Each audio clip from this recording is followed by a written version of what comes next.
Hey there, welcome back to Badass Messaging. We're still in Module 3, Core Themes, and here in Lesson 4, we're going to talk about how the core themes that you've identified will drive your content and your content strategy. So the truth bomb here is that your core messaging themes should provide a treasure trove of ideas for your ongoing content creation efforts. And candidly, if once you've come up with core themes, they don't, that's probably a good sign that it's not an ideal core theme for you to use. So that's kind of the truth bomb here.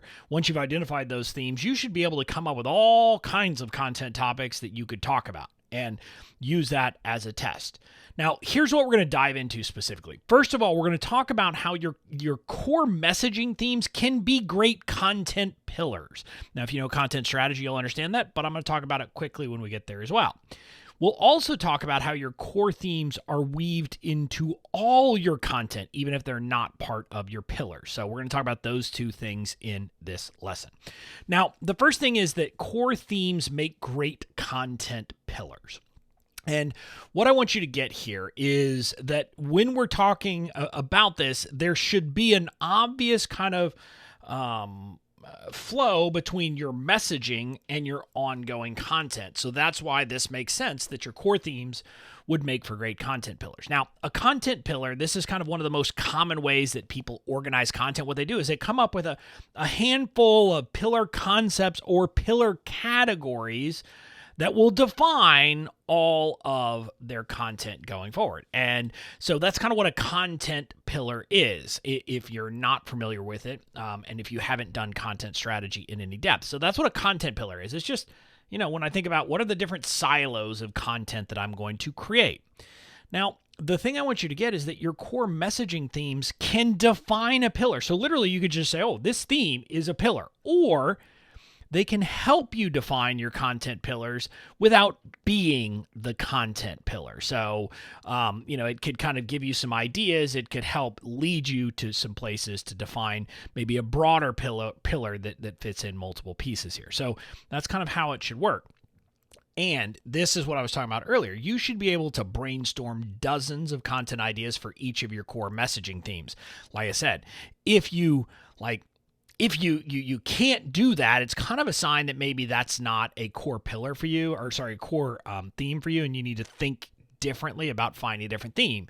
But you really should be able to come up with tons and tons of ideas of different things you could talk about related to each one of your themes. So that's you should be able to do that. Now, once you've done that, you can think about, is it a content pillar? And you may find that each theme is one content pillar. Or you might find that multiple themes combine into a bigger pillar. So it's not that it's one thing, but you can look at it and say, okay, well, I'm talking about these three themes. All of those really fit into this one broader pillar. And an example of that is that multiple of our core themes kind of relate up to a broader pillar about how to market online the right way. And so we have content that's really around this idea of how do you market the right way, not the wrong way. And that has to do with things like serve first. It has to do with things like, you should be marketing instead of selling. So it has to do with a lot of the different things that I talk about that are different core themes kind of feed up into this one broader pillar that is the kind of categorization for our content. So this gives you some sense of how defining your themes could literally help you say, okay, here are the handful of pillars that I'm going to be talking about, and you might just find that your core themes define most of those pillars or define a big part of them. That won't always be the case, though. Sometimes some of your content pillars won't necessarily be one of your core themes. When that's the case, you're still going to want to weave your core themes into that content. So really your core themes should be something that fit into all of your content. So sometimes your content pillars won't be identical to your core themes or even really a piece of it, but you should still weave the messaging themes into those content pieces. And you may be sitting here scratching your head a little bit. I'm going to give you this very concrete example.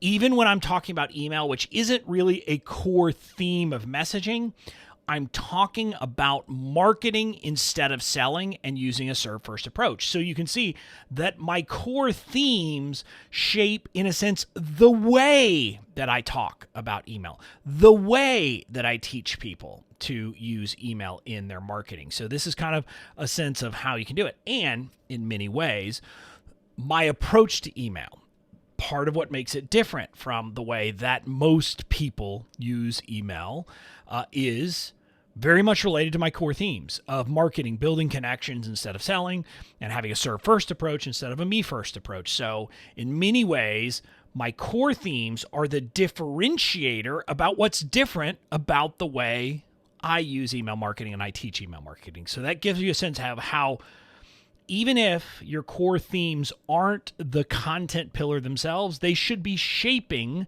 the way you are, creating that other content. So that's kind of an example. So the takeaway here is to use your core messaging themes to define the topics for your content and to shape how you approach even seemingly unrelated content. Or in other words, if you have content you're creating that's not specifically about one of those themes, how do the themes shape the way that you create that content, the way that you talk about that content?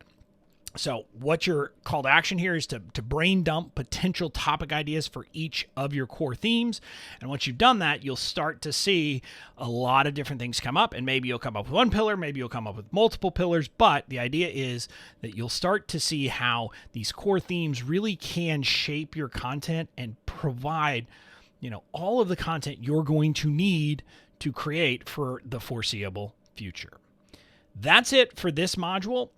In the next module, you'll discover how to create key elements of your brand messaging. We're going to dive into some very specific elements of brand messaging and give you frameworks on how to create that so that you'll be in a position to create it, to get it done, and to really start putting messaging front and center in what you're saying about your brand. So I'll see you in the next module.